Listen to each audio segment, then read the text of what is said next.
welcome to Too Fast, Too Forever. As welcome as a family, we chose this one. This is episode 355, Fast and Furious 6, lap 14. I'm Joey Lewandowski. I'm Joe too. In this episode, I might need help with Kim from this one. This episode is brought to you by Cult Gaia.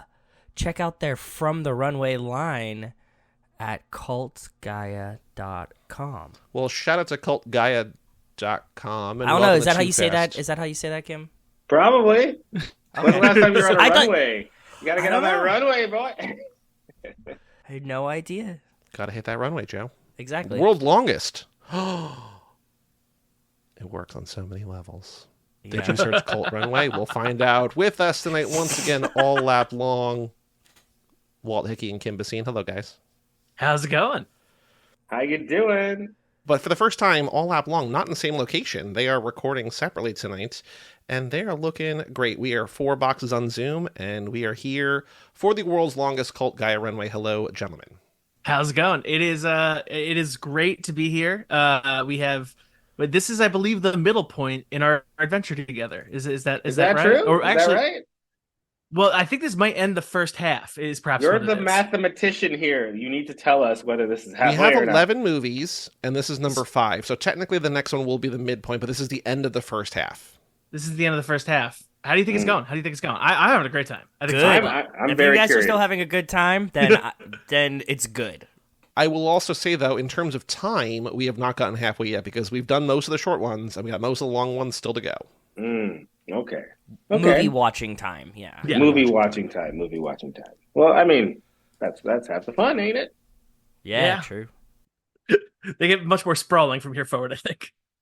I kind of want to save it, but I also kind of want to lead. Can we please have one train fact about this train car you are restoring? I want to start the episode with a train fact. Okay. But just remember. Okay, so here's the backstory. Out of nowhere, unrelated to anything, Walt and Kim last episode were just like, yeah, we're that train car that we have in woods. New York. And we're like, what the fuck are you talking about? And so we're going to get one fact about this trainless endeavor every episode, but I only want one. Yeah. Do you recall what the previous fact was? Because I don't want to be doubling up. The fact was, it exists. We are doing this. Yeah, I believe we only dropped that we own a train. That's we're starting at train. Yes. Yeah, it's pretty much as far as I know. Although I have told many people that this exists because I was so confused by it. Sure. Not that it was you guys, just like and then our two friends were just like, we have a train car, and I was like, what the fuck does that mean? Yep. And I stopped there. Would you like to take the fact, Kim, or shall I? I could. It's on you. What do you want to do? I think I have a fact.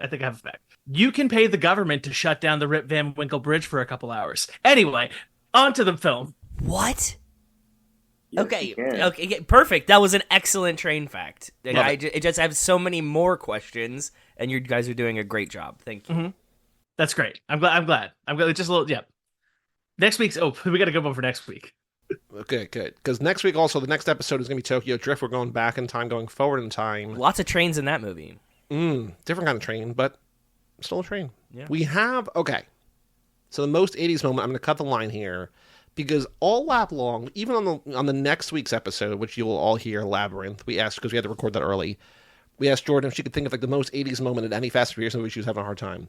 I cannot believe, I did not remember, which also fits in here, the most 80s moment in any of these movies is amnesia as a plot.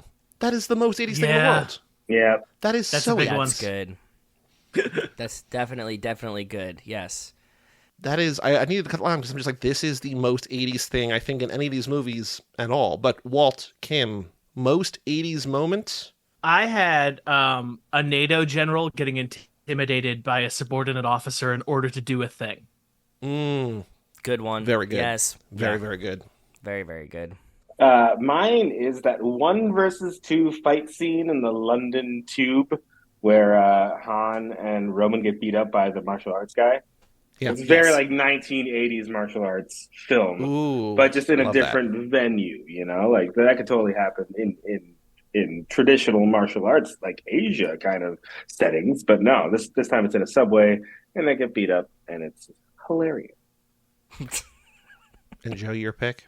My obvious off the rip one is them needing cars without computer chips. That's a very 80s thing, but I think for me, the most 80s part of this is Dom threatening Brian to beat him up if he's not a good father to his sister. Just like threatening your in-laws / sister's boyfriend feels very, very 80s to me. I don't think we really do that as much anymore. No, it's a good one. It's a bit passe, you know. I mean, not a good one in terms of like what they're doing, but a good pick. I want to be clear. I am not in favor of.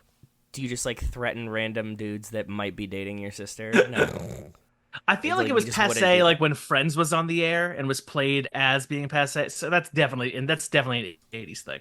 Yes. Okay, my one other one, and I'm not sure if this is really, I think this is kind of close to Amnesia, but I feel like Doppelgangers is kind of like a throwback, just like the idea of like, you're me, but evil me, right? Like that kind of thing is maybe kind of 80s. Like the whole fact that there's like a mirror crew, a Bizarro crew, Dom's crew also feels pretty 80s, but yeah. I jumped the gun because I was just so excited about the Amnesia thing, but Kim, Walt, what do you guys think? This is a big one. I feel like 5 and 6 for a lot of people represent the height of the franchise. We'll get your rankings at the end here, but what did you guys think of this watch this time through for this, all lap long project we're doing? I thought it was very transitional in a way that I think that they knew that they bottled a little bit of lightning last time, and I think that this time they were like, well, how do we go on from here? And so I think that this is the moment, obviously, where they become spies rather than merely thieves. And I don't know, I think that does change the dynamic quite a bit. Like I mentioned, I think when we were talking about 4, that, the difference between like 4 and like 1 and 2 is that they go from being like criminals to being fugitives. And I thought that was a really fun transition because fugitive is inherently a more high stakes thing. And then they go from being fugitives to being, heist people. And then they go from heist people to being spies. And like, that is a couple leaps in a couple films. And it is interesting to see what does and doesn't work. I think that's a good point. It's a really great transition. Like that they definitely have full arcs as all of those things already, and we are 100% in the 6th film. There's a very just blunt line in the middle of that Brian utters, and that is, "We're not dealing with cops. We're not dealing with drug dealers. This is a whole different level." And you're like, yeah, it is. You're spies now, so things are different now. So like on this watch for me, like I actually thought it, like the first half, maybe the first act, maybe not the whole first half, but the first act of this movie was like kind of boring. And then you get into 2, and it gets a little better, and then there's a fucking tank, and it's iconic. So.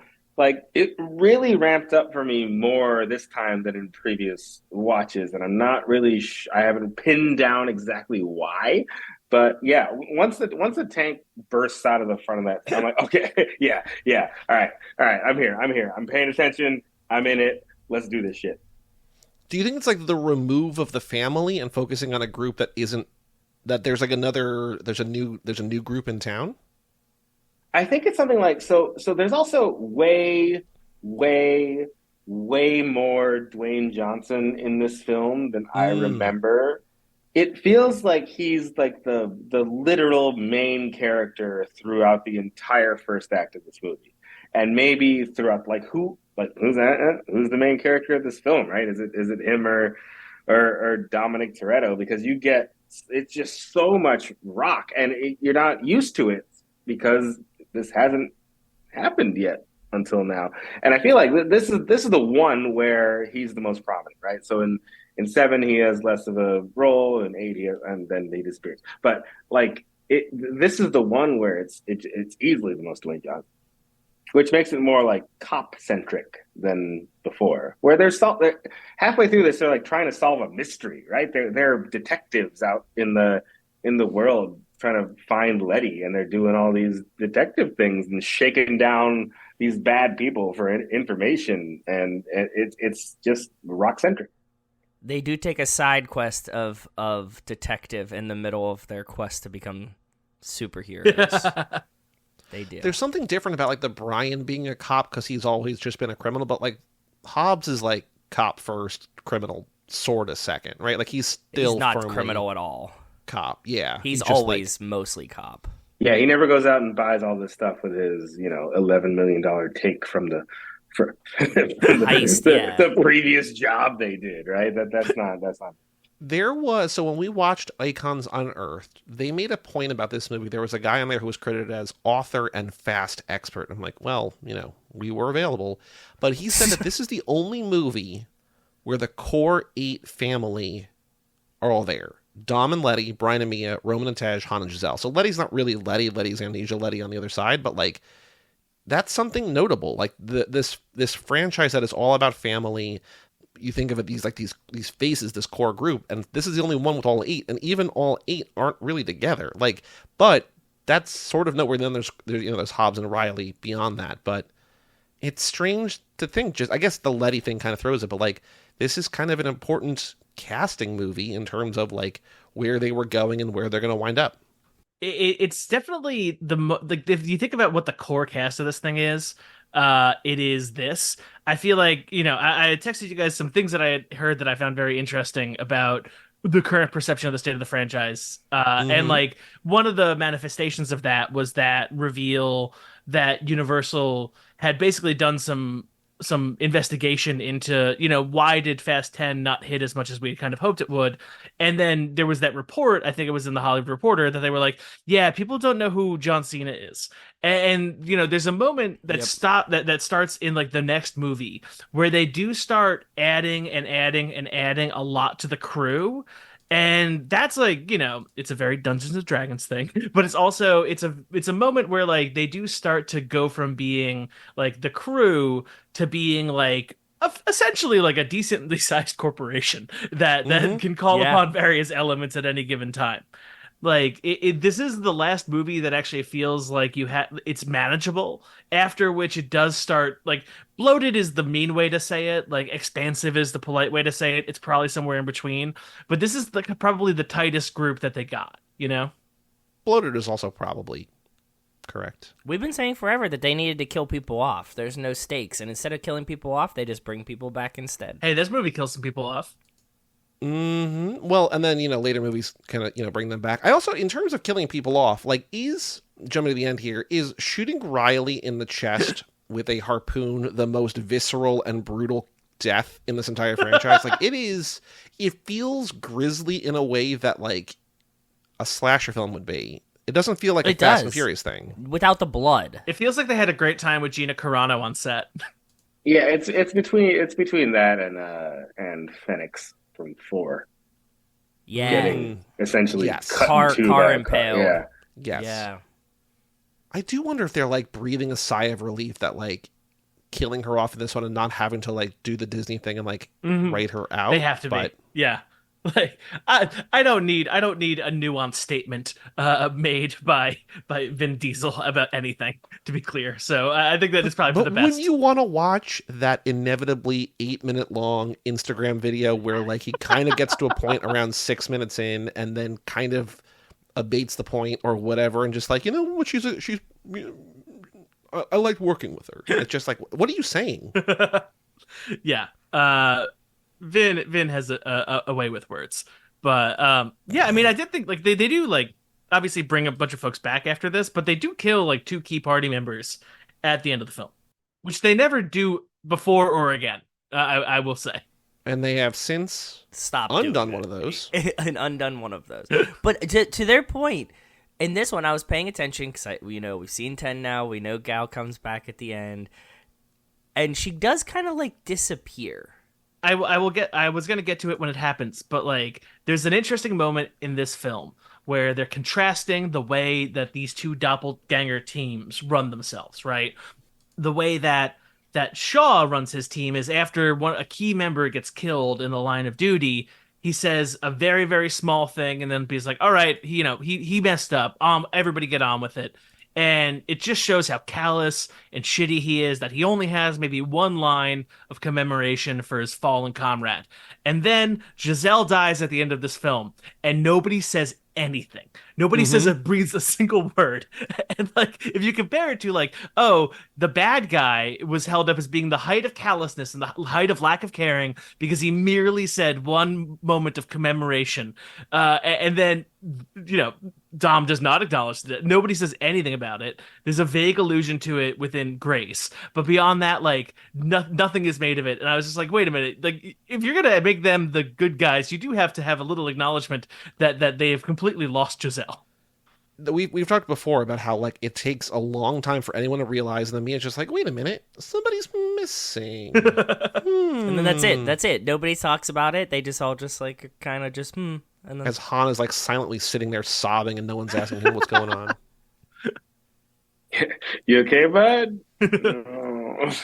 But she does disappear. So like in the scheme of the rewriting things I think this one's actually easier for me to come to grips with than Han exploding in a car and getting like dragged out by Mr. Nobody. As I was watching that and thinking about this, I was like, I'm really hoping that we've been talking like nobody dies unless Dom sees them die. Like that's like their eyes. And I really hope that it doesn't happen that like Dom's like, whoa, crazy dream, right? And we have like one of those things at the end of this movie because it feels like we're almost getting there, and I hope that that's not what happens. Well, that's the thing that we've, going into 10, we were like, we got to make it smaller. We got to make it smaller. Then like they just only added people, and it's like, well, you can't just keep it's going to be very interesting. Like that's the most interesting thing. Like, what do they actually do, and do they do it in a satisfying way? Do they make the actors happy? Do they make the audience happy? Do they make Universal happy and keep it cheap? I don't know. We'll get there when we get there. I do think, though, in terms of the core family, and this is again sort of going to the Hobbs and Shaw, where Hobbs is talking to Hattie in that movie and talking about like flexing this and flexing this, and like there's something like we know that they're good at like driving, and we know that they're good at thieving, but there is something really satisfying in this movie to me about watching them all like plan and talk to one another in that room where like Hobbs and Riley are watching them and they're like, watch, like there's a thing that Mr. Nobody will do in a later movie too, but like there's something cool about like they are well-rounded, they are able to do that. And I just thought about the like flexing the like the Nietzsche from Hobbs and Shaw, but there's something cool that they are capable in many ways. Yeah, it is kind of fun to watch them work together. It is fun to also watch them grow. Like, my theme throughout this time has been the Dungeons and Dragons of it all. And we were talking about how they all level up. And, like, they do all level up. Like, even the chases level up. Like, they even remark on it of just being like, oh, this is James Bond shit now. And, like, the way that they shot that street race felt very, like, post The Dark Knight. In a way that none of the other, like everything before this has kind of been like a street race. You do have that big pile up in 2. You do have some really interesting maneuvers with the safe in 5. But in this one, this is the first time that like, cars are doing flips and like really being used as like, like objects of kinetic weaponry rather than kind of simply vehicles, There's my big level up for this particular film is that Tej speaks fluent Spanish now. And not just his broken ass whatever from the previous movie. Right, yeah. And then the other thing is I just looked up the chart. Time in places where cars are worked on, right? Oh. It's split between garage time and hideout time. 6 is the number 2 movie by that metric behind 5. They spend 20 minutes time? And 41 seconds in a hideout, which is them planning in that particular hideout. I wonder how much of that is just like practical, like it is hard to shoot an action scene with this many moving parts, but if we have them all standing around a table, we can have all the core members in the thing, and it can still look pretty good. Yeah. There'll be cars in the background, and you're like, oh, good, cool. Yeah.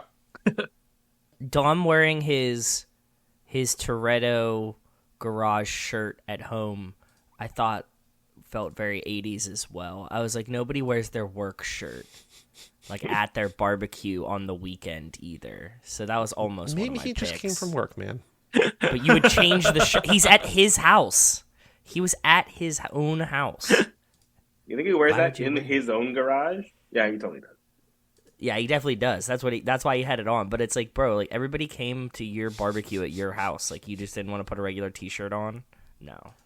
Maybe he had no shirt on, and me was just like, Dom, can you put on a shirt, please? Company's coming over. That works. Yeah, that makes sense. He'll come back one more time, but I love that like Shea Wiggum will just pop back in these movies. Yeah, and like never looks good. Like in 10 he looks he's helpful, but like here just like he's here to get dunked on by Brian again and have his nose broken again, and that's the joke. He's just like, yeah, I'll show up. I'll do it. I'll take the hit. It's very God, it's very wrestling, isn't it, Kim? Oh, is this the most wrestling moment? It is. No, the most wrestling moment. It's obvious. What's the most wrestling moment, Walter? I know what it is. Kim. What is it? The Gina Carano heel turn. It's the Gina Carano heel turn. Of course, it's the it Gina has Carano to be that heel turn. It's done really well. I like how the camera zooms in on Letty when he says, "Babe, let's go," and then it switches to Gina Carano, and oh no, what has she done? She's betrayed everybody. It is not like it is not. So the prototypical heel turn in wrestling is the. Shawn Michaels turns on Marty Jannetty and kicks his best friend through a window, right? It's very direct. It's very, no. How could he? But like, there's also the Festival of Friendship. Where what's that, Kim? What's the Festival of Friendship? That is when Kevin Owens turns on his also best friend Chris Jericho. Oh. And then beats him up, and that felt more, The Rock and Gina Carano seemed like they were, they were friends, of course, like they were close. They've been partners for a long time. They were, one could call them tag team partners, and suddenly it all goes awry. What a heel turn! The part of the storytelling that I thought could have been better in that is that Letty ends up fighting Gina Carano. Oh, you think Hobbs should have? Yes, I think Hobbs should have done that, because like that's the direct storyline is the two of them. She betrayed him. Like, yeah, sure, she betrayed everyone else, but she mostly betrayed her partner and best friend Hobbs. So he should have been the one. Yeah, they didn't know her. This is a great point. Yeah, this is a great point that we've never ever thought about before. But yeah, like Gina Carano means nothing to like the family. She's kind of useless to them. She's Hobbs's like. It's really partner. just a let the girls fight moment. Would you say that that's also wrestling? It is also wrestling. So how is the Shea Wiggum thing wrestling? Just popping back in for a surprise return to the ring? Or what about the local heel whose job it is just to get beat up every week by the babyface kid? A jobber? Yeah, a jobber. That's a local jobber. Yeah. Shea Wiggum. You bring in someone from the outside where the good guy can just stomp on him for a while and everyone feels good about it. They're like, oh, look, yeah, it's that guy. He was a dick last time. Haha, he got his face caved in. We love that. And then we move on. That's it. Classic wrestling. Walt, do you have your most, I mean... We need the other half of this now, yeah. used the phrase leveling up before, but do you have your most D&D moment in this movie? I do, because, and I will make a bold declaration here. I think that this is by far the most D&D movie that we have had so far. Okay. And I think that the trend's going to continue. And I have a theory as to why. Because I think that, Fast 4 is when they just started getting everybody back in the franchise, and part of the proviso of that was giving Diesel a little bit more autonomy. 5 was, a heist movie, worked very, very well. And now, you think, where do we go next? And then this is the moment when Diesel starts relying on his instincts, the instincts that we see in the Riddick franchise, the instincts that we see in many of his other, creative activities, which is to just advance the plot in a Gygaxian manner rather than a manner that you would see in a typical hero's journey. And so this movie is, I think, lousy with D&D stuff to the point that I think it is potentially like a D&D movie. Okay. Last week, you'll recall that my most D&D thing was the concept of the DMPC, where you have the Dungeon Master's player character, which in that film is Dwayne Johnson. He comes in and basically steers people along with the plot to do what they have to do, offer the reward, all that, what have you, right? And him sticking around in such a significant role is absolutely classic D&D. I will say a couple things before I get to the most D&D thing.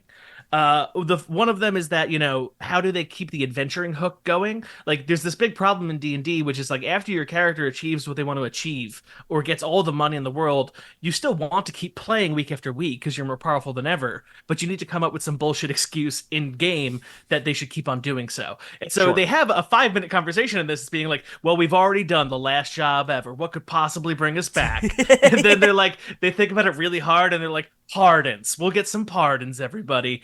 And like, then that's what brings them back. And like, they're going to have a similar conversation next time. Cause it's like, well, why do we do the next one? And why do we do the next one? And that's a classic D&D hook, which is just like, how do you get these people who should just want to shut up, buy a farm, run an inn, chill out, and live on their massive gold stash? How do you justify them staying week after week? Another D&D thing is the classic enemies become friends, friends become enemies situation, right? The mind control amnesia stuff, classic D&D, right? The idea that at some point the DM will run out of ideas and just put you up against a doppelganger team of people with equal talents to you. That is classic D&D. That happens all the time. That definitely happens in the 6th session of a D&D game when you've blown through all the other ideas.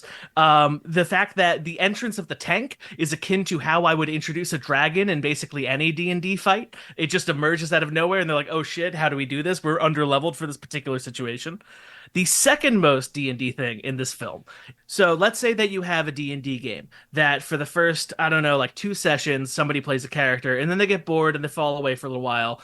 They come back and it's like, number 4 or 5 or whatever. And they're like, actually, I want to make a new character. I was previously playing a barbarian. I actually want to try paladin. I'm going to spool up a new character, see how it feels. And then they play that character for another 2 sessions. And then they're like, actually, I don't want to play the paladin anymore. I'm going to dump that one. I'm going to actually bring back my previous character if that's okay.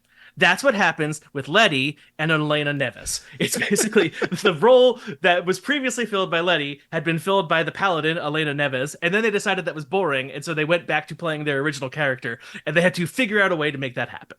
That is the second most D&D thing. The most D&D thing, and thank you for indulging me in this extremely D&D thing, is in this movie, for the first time, magic exists. All this microchip shit is an excuse for them to be like, yeah, they could shut down a country for an entire day. Like, just things that are not technologically possible for the first time in this franchise are introduced in this film. And so at that moment, that is how you are able to escalate the stakes beyond simply having a like sword and board fight. You are able to make it into, yes, these microchips that they're stealing are capable of doing anything that we could ever want. And it's just a classic magic spell shit. Walter, who's the wizard on the in the family? Who's the wizard in the family? Tej, right? It's Tej. Yeah, it's got it. Yeah. So if Walter's describing magic as technology, it's got to be the technology guy. Yeah. Right now, that's Tej, right? Yeah. He's got to be the one who can cast magic, which is apparently, he like gets on a laptop, and he's like, I've jammed all their communications. And then they eventually pick up a cleric. Right, in Fast 7, right, which is played by Nathalie Emmanuel, and she's another form of magic, a different kind of magic, mind you, but one that can specifically counteract their adversary's kind of magic. We'll get to that when we cross that bridge. But in this film franchise, technology and just like chips, quote unquote, and satellites, quote unquote, you're right, fucking magic spells. It is. It's 100% magic. Yeah. They're like, yeah, we could see everything. Oh, look, we can peek into what they're doing. Or like, oh, we can make sure that they can't talk to each other. It's just all magic. Now they can't counterspell. Yeah. They can't talk to each other. That's a conjuration spell, right? We can see what they're doing. That's a divination spell, right? We can make things explode. That's an evocation spell, right? It's just fucking Dungeons and Dragons, boys. Vin would agree. When you lay it out like that, like we knew that they were like Riddick is really his D&D thing, but also like the way that you are able to just so clearly like the plot things, the elements within the story, like all of it, just like, no, this is just a campaign. Yeah, my thesis has always been is that almost every single franchise is doing Joseph Campbell, the hero's journey, and like you can do that over the course of the trilogy. That's the classic stuff. Most franchises are in that format. Hero goes to an unfamiliar place, levels up, gets to a good place, saves the day, comes back home, is changed for the purpose. And like that's one way of doing a story structure. Gygaxian of like level by level, increasing issue by issue, episode by episode is not Joseph Campbell because it's a new thing. You get better every time. And if you played Dungeons and Dragons growing up rather than just engaging with Dune, that is going to be your conception of how things should scale and level up. And that's how Vin Diesel became socialized. So yeah. Yeah, it makes perfect sense. You just like I like you pulling the threads apart, pulling back the curtain, and being like, this is precisely where he's doing it. And like I admire it. I genuinely do. I think that's why this is one of the most fresh franchises out there. Like, and even it, like it's got its ups, it's got its downs, like most D&D games do. But like genuinely, I think that it's interesting to watch because it is so counter. It is so counter to what is the typical way of doing a franchise. Is there a thing, and I don't know, I don't know that it necessarily aligns with your metaphor because it would be a character played by a player, but is there like a D&D equivalent or a wrestling equivalent? Kim, this is also for you. We're at the end here, like Elena has served her purpose. Yeah. Letty is back. There can only be one woman who fills Dom's heart, and she's like, you know what? I'm not being a cop, and she just leaves again. Like, is there a D&D or is there a wrestling thing where just like, you've plugged in, you've served your thing, not going to remove because the main character is back. Yeah, in a D&D game, you can like pick up a new character and then put it down after a few if you don't like it, and just say, yeah, she went to go work in the woods because she wants to be a wizard now, and like you can hand wave that stuff all the time. It's a game built for that, genuinely. What happens in wrestling is that those characters who have like served they were part of a long-term storyline, right? They're there for a year and a half of shows every single week, and they're like a henchman for one of the big bad guys or one of the helpers or one of the good guys.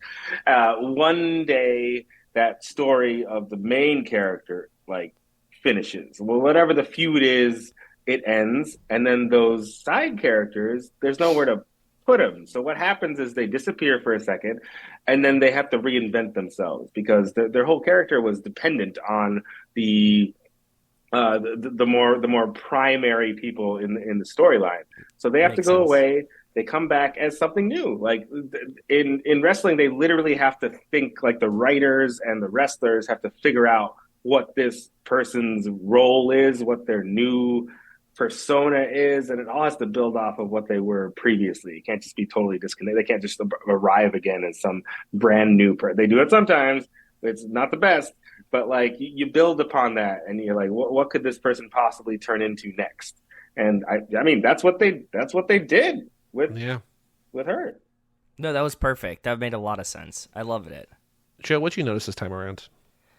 I fucking love Braga, and I'm glad that he's not dead. Braga rules. I think he's just a great character, and like we need him back more. That's what I was watching this time. I was like, dude, I love that they did bring Braga back. Him being stuck in a prison is kind of helpful in a weird way.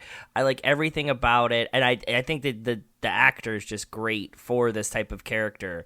So all I wanted was like, we keep adding people and bringing people back. Bring back Braga. Justice for Braga. I wrote down Etienne : Braga. Oh, that's Etienne guesses time? Okay, cool. I like that Brian stabs Braga. Like, he's in prison, he kind of shanks him, like, to show that he's serious. He's like, yeah! Just to assert his dominance? Yeah. Mm-hmm. Yeah. He's like, you're not going to do it, and then he stabs him, just like, oh. His dominance. No, but I did like Braga. That was my favorite part of watching the movie this time. Oh, also, I as I was watching the movie, I was like, 1327 needs some fucking Ring cameras. There's constantly people just breaking into this house for no reason. And, like, you don't think that it should be this insecure, right? Like, for everything that Dom has done, invented, and built, like, he doesn't have any booby traps like Home Alone in this house or anything like that. Like, none of this existed in his brain. People just, like, walk into their fucking house whenever they want. Like, I get that it's, like, a friendly, open... Yeah, I don't think he locks his door, let alone, like, a Ring camera. I think he just, like, leaves it open. The Ring video doorbell was introduced in 2014. Oh, so it's not even here yet. We predate it. Okay. Yeah. But I mean now, because later Jacob's sitting there, they just break in. Like, every time we go back to 1327, it's just like fucking troops just rolling through this house for no reason. When Mia is babysitting baby B, like, they literally come through the window. Like, a Ring camera's not going to stop that. You know what I mean? Yeah. Jack leaves a bomb. Motion alerts? Nails a bomb. If it's like motion alerts? If it's like a booby trap situation, then like that's a great way to put a crossbow bolt through Roman's neck. Like, that's just, he's not going to remember. Like... And he did it to himself. That would be pretty good. That's a good way to get rid of Roman, make it funny, and it like nobody feels shame for it. They're just like, oh, Roman died. He killed himself. Okay. Yeesh. I really want like a Fast and Furious horror movie. Like I want like, especially in 1327, like you do like a year next with like that house where everybody's like trapped in that house. Like that could be cool. You want the Winnie the Pooh horror movie once the IP? No, I still haven't seen that. Blood and Honey, the Pooh cinematic universe, which is a real thing. All right, I don't want to talk too much about physics on this podcast because I feel like that's not going to be. You should. So there's a moment in which two cars are speeding at opposite directions at one another at 60 miles per hour. Maybe more, maybe 100 miles per hour. And one of the people is thrown off of that car, and the other one jumps off that car. So their combined momentums at a given time is probably 120 miles per hour towards one another, right? And so what you would expect to happen is you would expect that, one of these people is going to hit into the other person in the worst case scenario. And then they're basically going to become like, what happens if you put a firecracker in some burger meat? And that's what's going to look like at the end of the day. But instead, like they roll a nat 20 and then all of a sudden they catch one another and hug each other and gently fall to the ground rather than exploding in a burst of meat. And like, if you want a horror movie, I would say like turn off the physics God mode in Fast and Furious for like a minute, and then you will have a horror movie whenever you want it. Walt, some things you just have to take on faith. You gotta. It only gets worse from here. I know. But you're so right. If you could just turn off the physics, then it would just be like, oh my god, all these people are dead immediately. And you'd be like, turn it back on. And he's like, oh, okay. It's like, have you guys ever played BeamNG.drive? No. It's the physics simulator of cars. It's very, very good. Oh, I've only seen videos of it, of them like making them go like 300 miles an hour into like a brick or something, like a wall. Yeah. 100%. You can. It's like an open world game, and like the physics that on that thing on TikTok with the cars crashing. Yeah, exactly. It's that thing. Yes. Yeah. Is that the thing? Oh, that was the thing that Griffin did. Carboys. Right? That's Carboys. Yes. Yeah. Carboys is very good. That rules. And yes, so it is that, but it's basically like we are hitting the point in the franchise where it's actively like turning the physics down in a way that is genuinely kind of funny. Yeah. We talked about it before about Riley's heel turn, but I wonder, and I don't know if this is actual foreshadowing, because as I don't want to take away from the people who have written Hollywood movies that have made billions of dollars cumulatively, but like the scripts don't necessarily seem good, and I'm wondering if this is foreshadowing or just happy coincidence where Hobbs says, badass and brains, woman, you keep that up, I'm going to be out of a job. And I wonder if you could read that as, if you keep outsmarting me and not letting me onto the fact that you are a mole working in my organization, I'm going to get fired for not properly background checking you. Ooh. Like, I don't think that's what it means. No. But it could. Not at all. Not in the close. You're giving them so much credit. You were the first person to ever think of that. Like, they were in the writer's room, and they did not think of that, Joey. Not one person sitting there. Like, Walt, I need you to know, like, this. We've seen this movie now 14 times in the last 6.5 years. Like, I'm going to start thinking about stuff that nobody's ever thought of. That's and fair. It's not a good thing. It's a great thing. For us, it is. That was an It's interesting great. Is it comment. healthy? But No. for this, it's wonderful. The script has a few bangers, like To Catch Wolves, We Need Wolves, that kind of thing. There is a moment that I was like, I don't know what they were going for there. Which is clearly they had the, like, this is Rio moment in 5, and they wanted something similar for London. And so they were like, out here, we're used to getting what we want. This is London, baby. And I was wondering, Kim, do you think that that is related to the centuries of oppression that London executed on the natural world? I mean, devastating. Is that about the British Museum, Kim? Colonialism? Yeah, the British don't. Nobody go to the British Museum. We're used to getting what we want here in London. Like, Or is that just Rita Ora being Rita Ora? My favorite British thing in this film is it's right before that subway fight where they get out of the tube, and the British cop, in the least intimidating way possible during the chase scene, says, "Hey, you stop right there," and then that's all they do. This poor cop. But they don't have totally guns, right? powerless. I don't think those cops. Some of their cops have guns, but I don't think that. Okay. Not a tank, I've never tried to fuck with the British police, but you've given me a newfound confidence, Kim.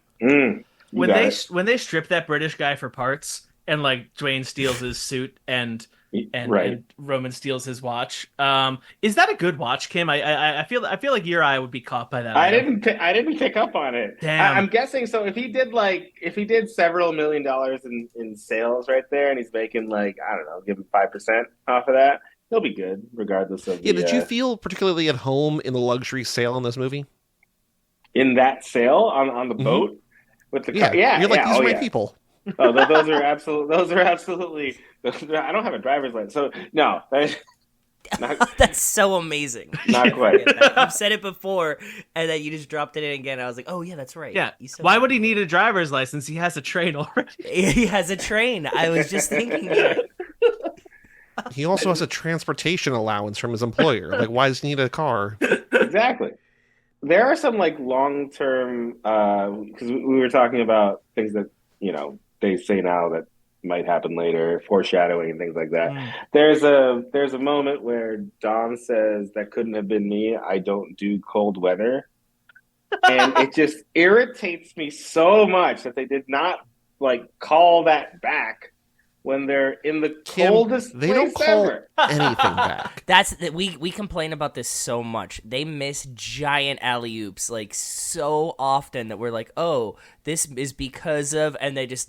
Nope, they never watched these movies before. Whoever wrote this movie has never watched any of the previous movies, and they just like Men in Black blank their brains before they walk into the writer's room, and they're just like, nothing that happened before matters. Did you guys catch that good bit of foreshadowing at the end? What? It's where Vin Diesel's standing on that apple box, standing next to Dwayne Johnson, and they're not looking at each other, and they make it look like they're the same height, and it foreshadows incredible problems to come with productions.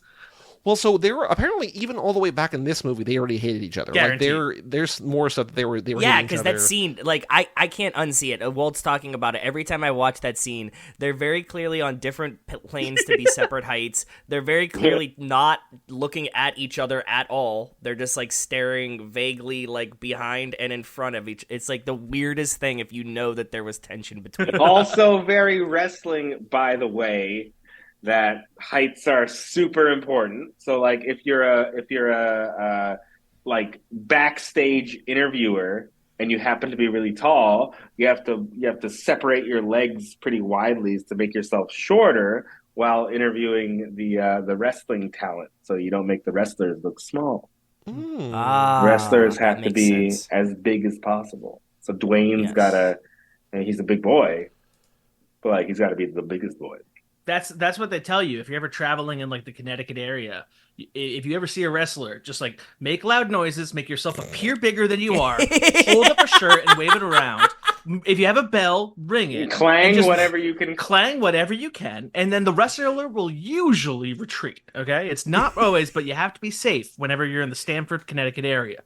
That I was gonna give you extra credit and explain that joke hit even better because WWE is based out of Stamford, Connecticut. So your lead-in was good. Gotcha, baby. I applaud all of it. You even tied it up at the end yourself. Good job.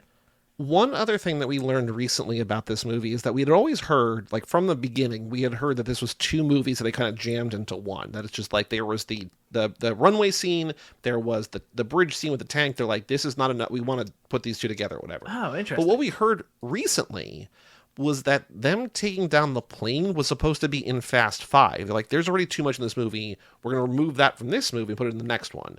So I'm wondering what you guys think. Would the plane, I mean, I think all of us love Fast 5, if not our favorite, like one of the top. Yeah. Could that at all have worked in 5? Are you glad that it's in this? Are two big set pieces here at the end too much? Is it overstuff? Would you rather just have one be the end? Like, what do you guys think of two both in this movie or in a previous movie? Fast 5 doesn't need anything more. I think the safe scene makes the most sense. Mm-hmm. And I don't think they should have put both the tank and the plane in this one. There were pacing bits in the middle of this movie that could have replaced the big tank moment, but the big tank it's such a big moment, and it's not even like the thing this film hangs its. You could have saved it for. There's spots in the following several movies that miss, right? If one of those spots was the tank, those movies would have helped. Yeah.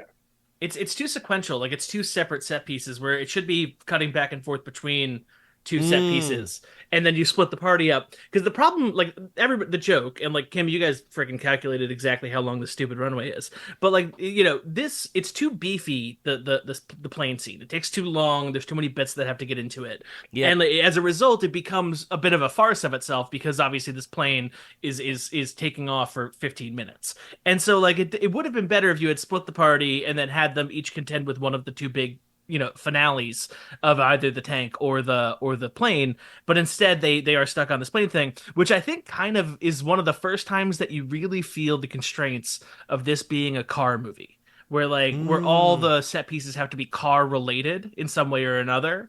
Like that plane thing, for as long as it takes, is the one that just feels like it doesn't roll as well because you have to have the dynamics of a chase take place within it, where inherently if a plane's taking off, the plane should probably be, that's about of a 20-second experience for the plane, otherwise you have some severe aviation problems. Whereas like it does feel like that's where they're starting to feel the limits of what can we do in cars.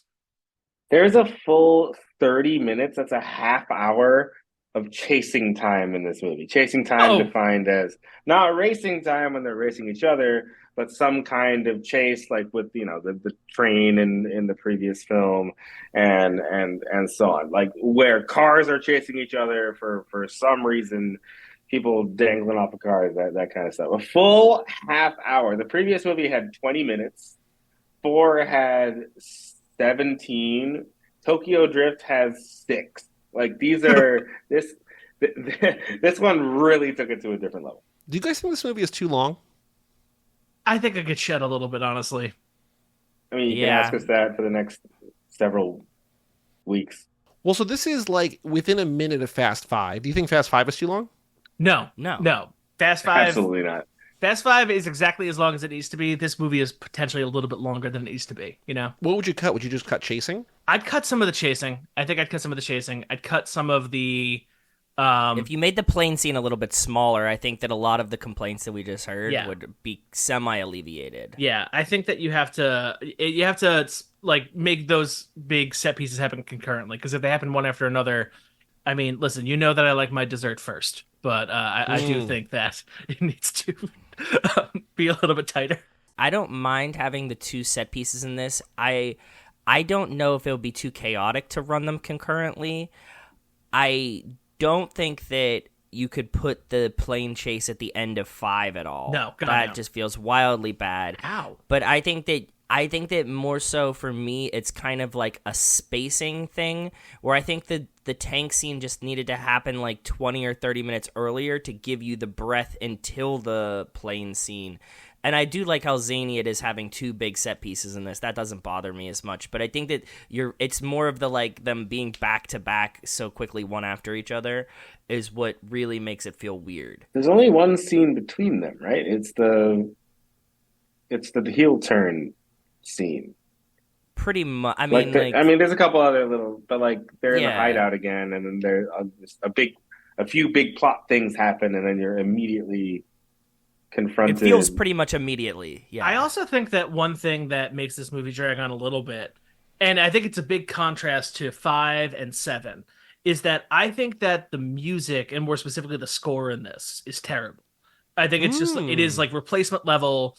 It is really like, it doesn't really go more intense when it needs you to feel more intense.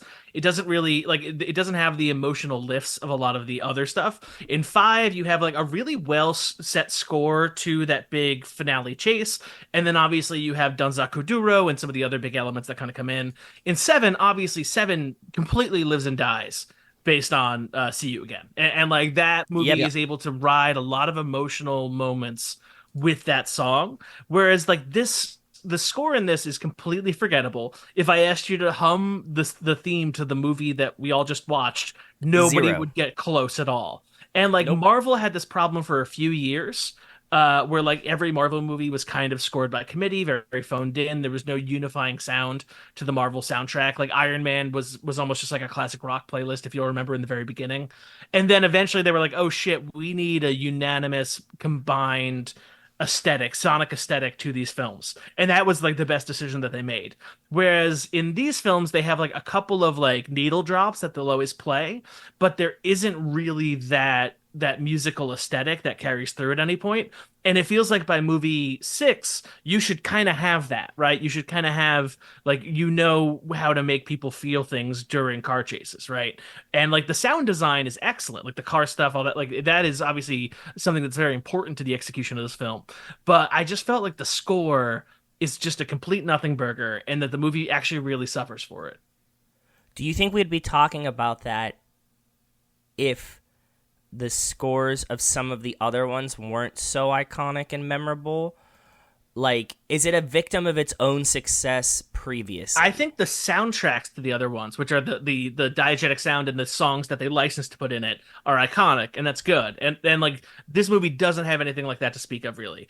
But like, nope. I think that like a score, like, what they do inside the orchestra and like what plays during the chase scenes, this franchise has never really nailed that down. They've never really nailed down what the sound is. And like, maybe I'll listen more closely as we go through the next couple films to see if I'm actually not giving it enough credit for that. But they never like brought in someone to just fix it for them, right? To be like, okay, here's Dom's motif, here's Letty's leitmotif, here's the sounds that we play when we want people to feel like, oh, the Force is happening, or oh, Nos is happening, right? Like in other franchises, not that everything has to be Wagner, but like things have leitmotifs, right? There are like sounds that happen when Thor does something, or Captain America does something, or any, and then you're cued in. The audience is already cued in. They have the response, and like even if they aren't consciously, they are subconsciously, and that escalates the moment, right? Like there's no like family leitmotif in this movie, right? Where like in any other franchise, after this many films, they would have like, okay, here's the song that we play when family is on, right? And they kind of have that because they have like, again, the recurring song that kind of always gets played in these films, but like they never kind of drop it the way that they should. Just hit that concerning hobbits, every time they hug. Well, yeah, but I mean, the Lord of the Rings is obviously like Howard Shore completely like raided Wagner's pockets when it came to how you score a film when it comes to that, because obviously, like, the previous famous musical work about finding a magic ring had already been kind of done for him, right? And so like, any kind of musical cue that you could anchor to any of these kind of events going on in the Lord of the Rings is just so like Gandalf has a theme, Daylight has a theme, like the Hobbits have a theme, Aragorn has a theme, the Rohirrim have a theme, and so like you have these moments where as you get bigger and bigger and bigger with this franchise, they really would have benefited from just having a little bit of deliberateness, particularly around this film where they do have all the kind of cooks in the kitchen that they could possibly want moving forward, to kind of have a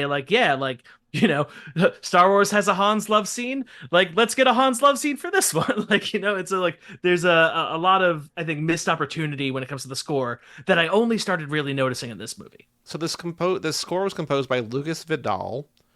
Yes. Who he's done 3 movies that I've seen. He did this one, he did the pretty dreadful Paradise Hills, and he also did the Quiet Ones. I looked him up, and just very like, plug and play style. Like it seems a lot of like straight to DVD kind of stuff. Like it's not a guy, like we had another lap. We had Nico and Kevo on, and Nico's a composer, and like he loves the score. Like he loves BT, and BT's had like multiple of these movies. Yeah. But I'm trying to think, like, as you were saying that, like, I was trying to think, Joe, like, does Nico talk, did Nico talk about the music in any later movies? I don't think so. I think it's, like, all the earlier stuff. I think so, too, and then at a certain point, it's just, like, no. Because I think also, to the point about casting that we were saying earlier, not only are they, like, adding more people, but it seems like, what other music could we play? Like, if we have to appeal to Brazil, we have to appeal to Colombia, we have to, like, whatever, can we put an actor in there? Can we also put a song by another performer from that country? And they're leaning heavily on the licensed music as opposed to the original creative music for the movie. And that's okay, because Kim, don't wrestlers have songs? Of course they do. Every intro, you gotta hit that score, break that glass, and then suddenly Stone Cold Steve Austin's there ready to the glass break is so fucking iconic. A whole can of whoop ass. Now you have me down this rabbit hole with who scored these movies. Because the guy who did the first one, which, it's a lot of Matrix era techno for virtually everything, is Brian Tyler, who did 7 installments of the Fast and Furious franchise. And a bunch of other incredible stuff, right? Like Ultron and Crazy Rich Asians and Iron Man 3. Okay, Ultron is, to be clear, Ultron is in the part of the Marvel history where they really were just phoning it in with scores. I would argue that is not a particularly well scored film, because can you hum the theme to Ultron for me? No. Rambo. Which one? The first one. Okay, well, I don't know the Rambo theme off the dome, but that's also not my... I would not know that. I am not in the demographic that would know that, to be clear. Walt, do you have any other notes, any other thoughts, anything else about Fast and Furious 6 before we play a game? I thought it was very funny when Samoan Thor was the name for The Rock in someone's phone. I thought that was fun. He's called Samoan Thor. He's called Captain America, and I think he also the Hulk is on in Furious 7. Yeah, so like there's a lot of. And he also like right before he walks in, Tyrese is like, right before he walks in, Tyrese is like, "What's the Hulk gonna show up?" And it's like Hobbs is right there. They're very cognizant of the MCU in these movies. I got one more wrestling moment. Dom does a flying headbutt on the plane. Yeah. Yes. A legit wrestling flying headbutt. Like Jimmy Superfly Snuka off the top of that cage in Madison Square Garden. Do you think that he insisted in his contract that he had to have a wrestling move, at least as many, if not more, wrestling moves as Dwayne Johnson? Like, The Rock is not allowed to perform the rock bottom, and I need to perform a flying headbutt. Joe, other thoughts? No, I gave you all of mine. I already did. The only other one that I have is at the end, there is the Brian shouting, "First bite, he's got Grace, he's got Grace." You know, like when Roman takes a bite. There's something so perfect to me about Roman just going, whatever, man. Like, just like knowing how to like respond to Brian, but also like he's just like, I'm hungry. Like, I'm not gonna wait to eat. Like, I'm gonna eat when I'm hungry. Hungry. We hungry. All right, let us play this Ain't No 10-Second Race, aka Boy Do We Have a Podcast for You. Boy, do we have a podcast for you. Come and check out our show. Yeah. So this is where we go on twitter.com, aka the Bird app, and we find any tweet from anyone talking about these movies, these franchises, actor, whatever, and we respond to them. We're going to look at last episode's picks. I found Grace Seegers at Grace_Seegers. Fast 5 is still the pinnacle of Fast and Furious movies. There have been other good ones, but Fast 5 is easily the best one. This tweet brought to you by watching cable TV in a hotel room. And we said, these movies play on cable? We had no idea. Girl, do we have a podcast for you? Got a repost from Nick Nip and likes from Nick Nip and Aaron Willozin, so no points for me, unfortunately. Joe, you found Jenny Omega quote tweeting Van Sievert, who said, "Can a movie be good without a good screenplay?" And Jenny said, "I can point to 5 or 6 Fast and Furious movies." And we said, we kind of like those screenplays too, though. Girl, do we have a podcast for you? Got 1 like from Aaron, no points. Walt, you found Drew Grant at Video Drew, hashtag Godzilla X Kong, which I think is now on VOD if you want to go watch it at home. The way to watch it at home, probably on your Apple Watch if you can, is Fast 5, to the point where I'm pretty sure the stand-up lizard and King Kong were contractually obligated to share an equal number of punches without either one winning, and in the process, fuck up Rio de Janeiro so bad, the laws of physics, which Walt will not talk about, nope, never, cease to exist. And we said we could not agree more. The only possible rival to Dom Toretto in the next film was Godzilla: Tokyo Drift. Boy, do we have a podcast for you.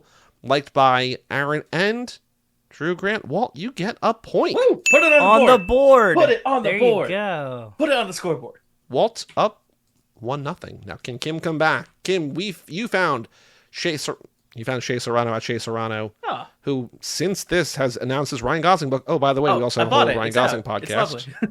Our friend Mark Hoffmeyer did a lot of research for that book, which is very exciting. Yes, Shea, we're just floating around Shea as close as we can get orbit for such a long time. Shea wrote, "Calling a challenge and it resulting in you losing the ball is the Dominic Toretto I live my life a quarter mile at a time thing that has ever happened." We said we all live a quarter mile at a time. Boy, do we have a podcast for you. Got 1 like from Aaron. So Kim, unfortunately, you trail Walt 1-0. Weird, but still, this is like in the 7-game series. This is only game 3. Somehow Walt's up 1-0 after 3 games, but we'll see what happens. Kim, you emailed me yours. Please read your tweet and how you would like to respond. All right, here's a tweet from Alexander at Vitalist List.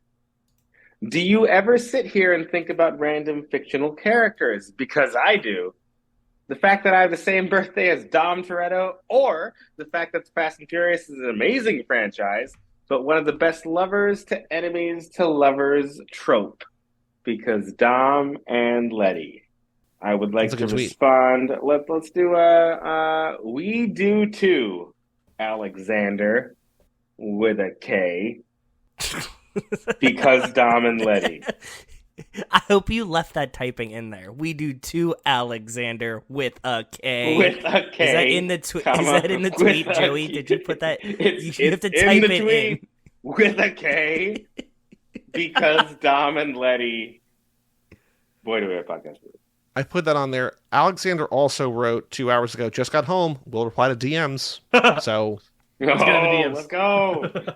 Come on, Alexander. We do too, Alexander, parentheses with a K, because Dom and Letty, boy, do we have a podcast for you.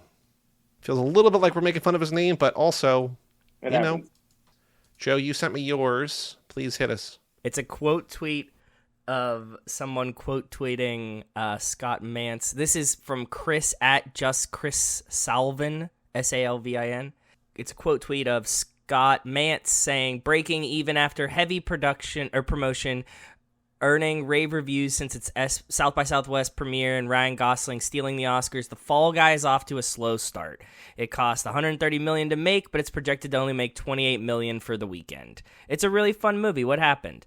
And the quote tweet is Chris saying, this movie looks like it was marketed towards Fast and the Furious fans circa 2015. And how do you want to respond to Chris?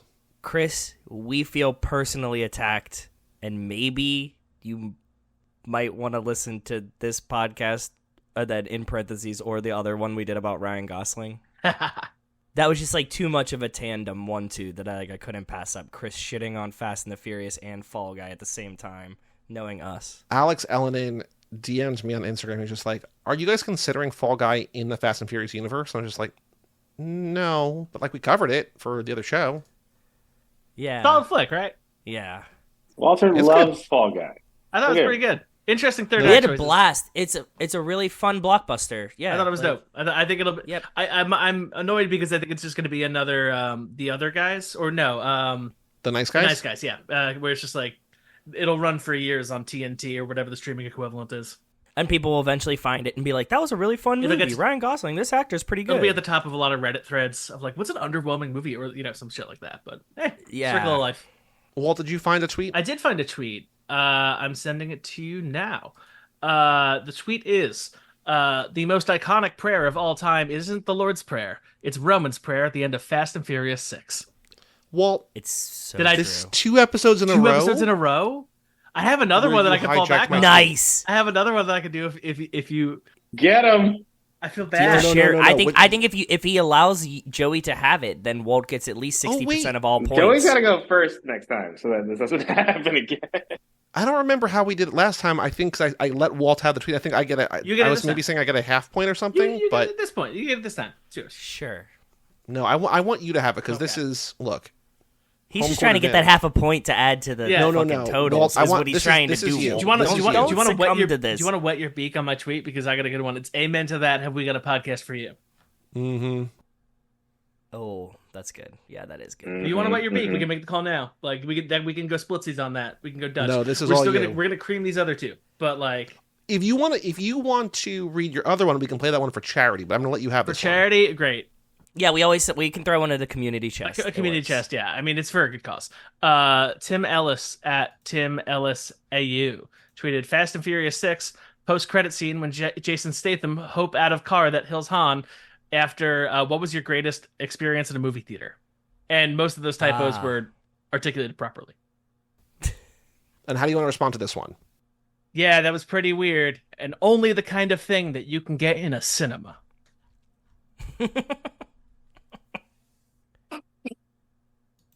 To the movies. Don't forget the movies are we use movies here from when Vin was doing Welcome Back to the Movies.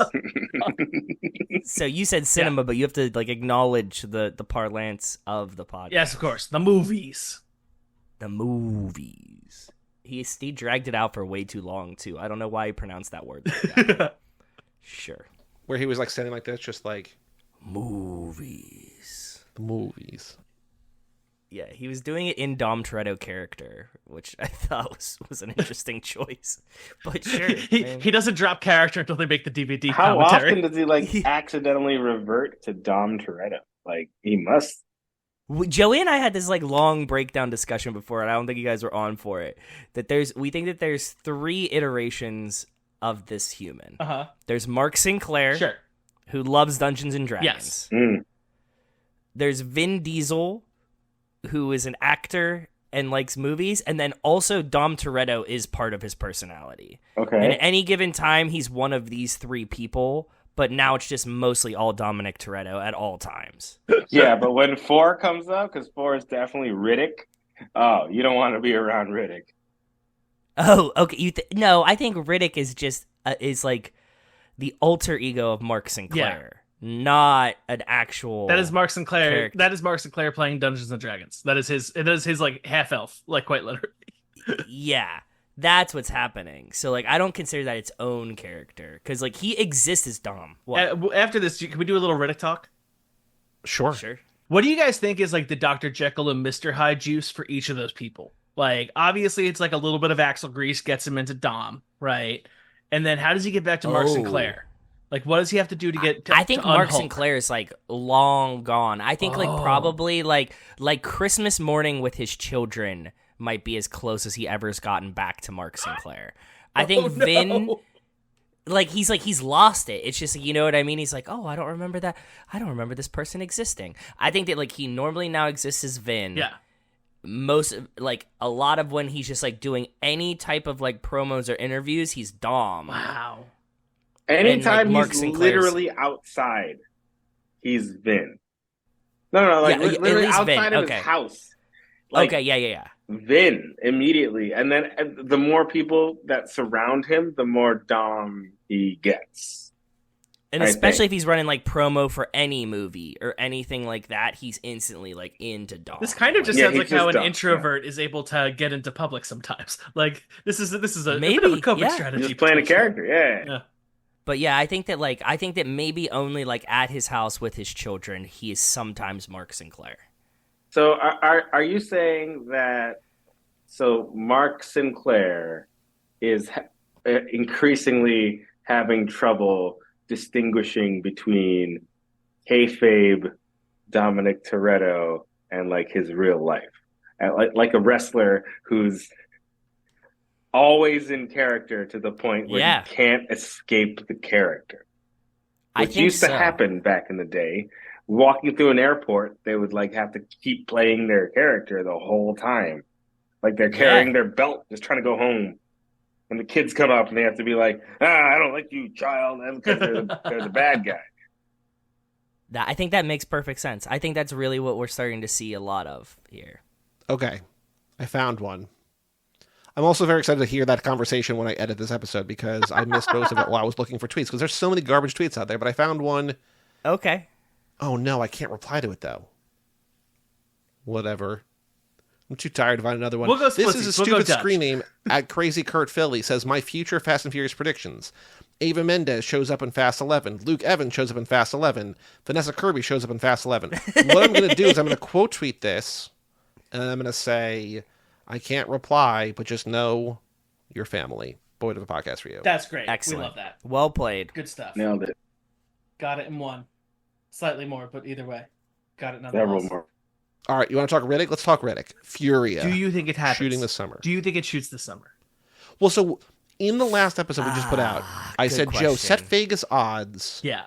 Number of Fast and Furious movies, core movies, like with this cast, we will get. I was like expecting him to set the bar at 1.5, like over, like because there's been With 2 the or hook. 3 or 4. One and a hook. I worked for And Nate Joe Silver for said- many years. I know how to gamble. We're good. We thought there was going to be like whatever, and then Joe said, there might be a chance that we get 0, which we've thrown around here.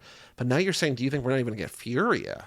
Well, Furya is going to cut into Fast and Furious time, and we know that he needs to make Fast and Furious. But also with Universal being like kind of wishy-washy, it feels like about it, with all the other news of them like, we should cut it back, we shouldn't spend as much money and shit.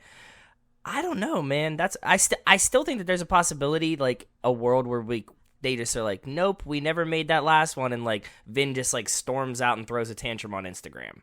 It seems like the necessary momentum for the franchise to keep happening has been decreasing to a point that it is getting to an inflection point if they really wanted to yank the plug.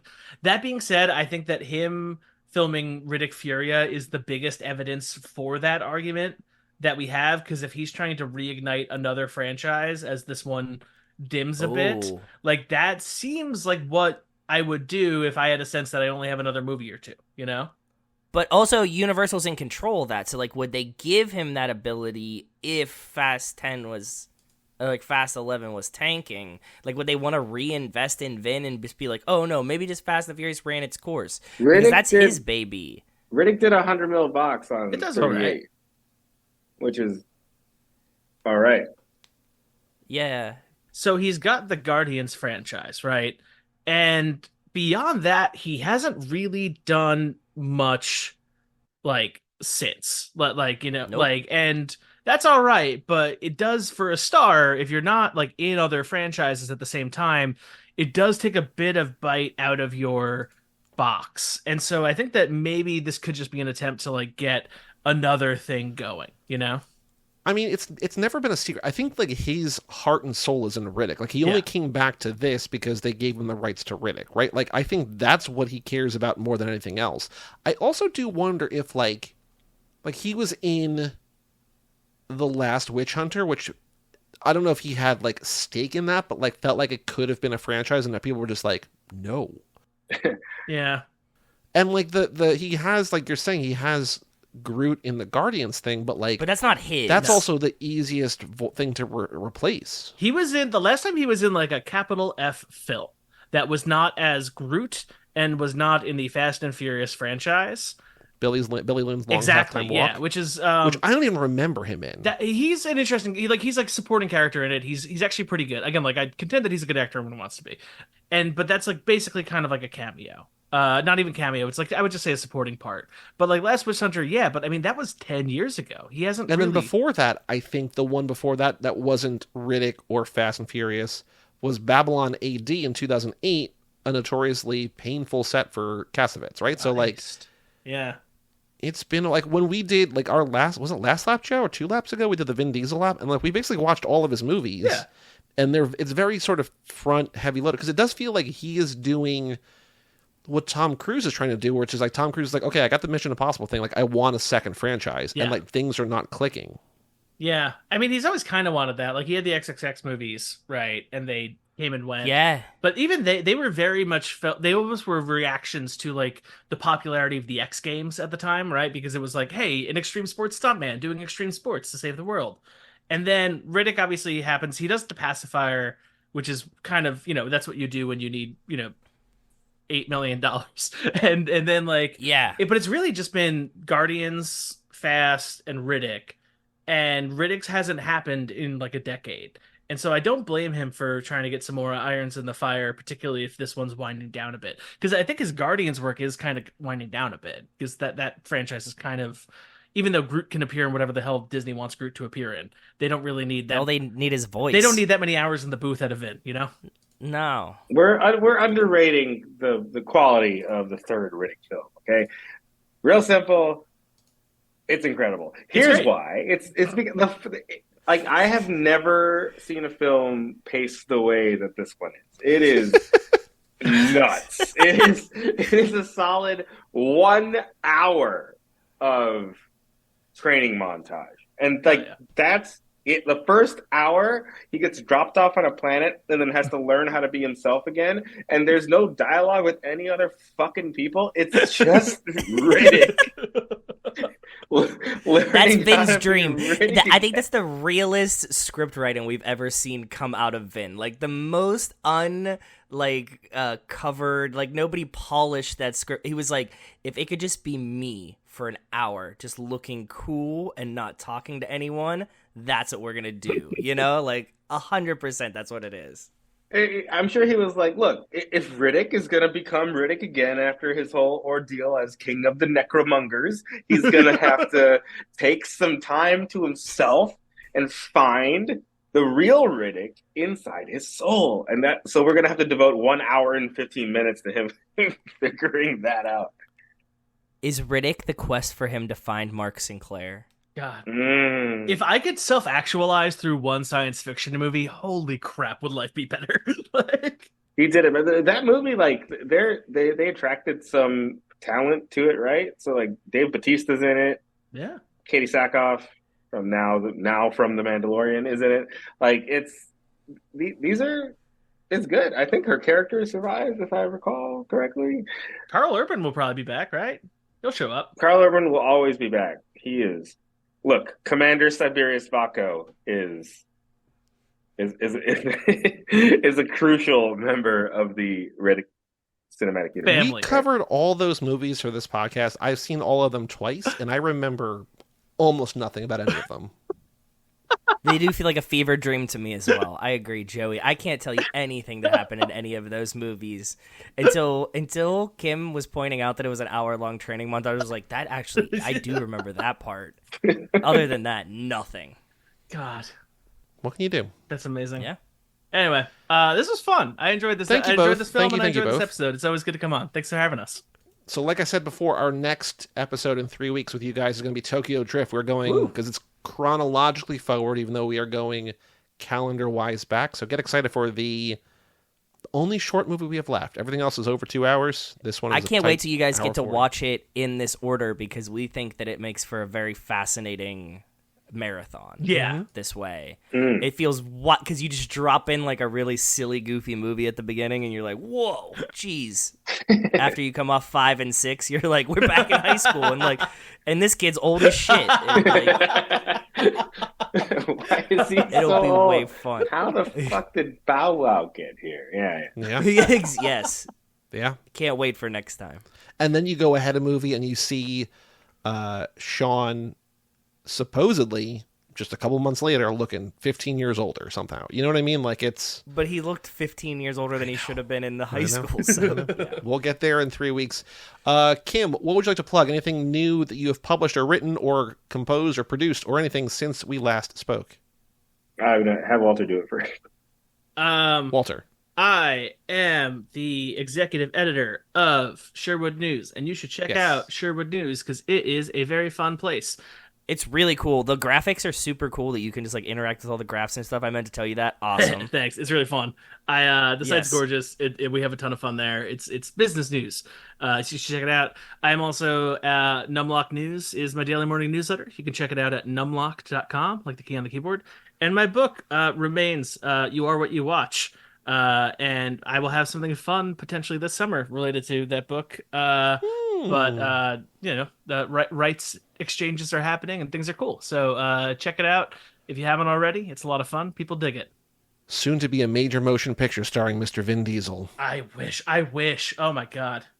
Walt Hickey is, or I guess Vin Diesel is Walt Hickey in You Are What You Watch. I write a little bit about the Fast and Furious movies in it. I wonder how he would take that if he was like doing my audiobook. But anyway, that's a problem for later. Well, the good thing, this lap runs through October, so That's whatever right. you're doing this summer, if it comes to fruition, we will hear about it here, so stay tuned Heck here. yeah. Our next episode on the main feed is Labyrinth, as mentioned, already recorded. That's coming up very soon for you all, 1 week. And Walt and Kim will be back in 3 weeks. But for all things Too Fast, Too Forever, go to cageclub.me, facebook.com/TooFastTooForever, or at TooFastTooForever on all the socials. Email us, family@cageclub.me, and check out our Patreon page at TooFastTooForever.com, store at cageclub.me/shop, and come back next week for Labyrinth. I'm Joey Lewandowski. I'm Joe too. And those were the restorers of the trains, Walter and Kim, and we will tell you all about it. Will we see you again?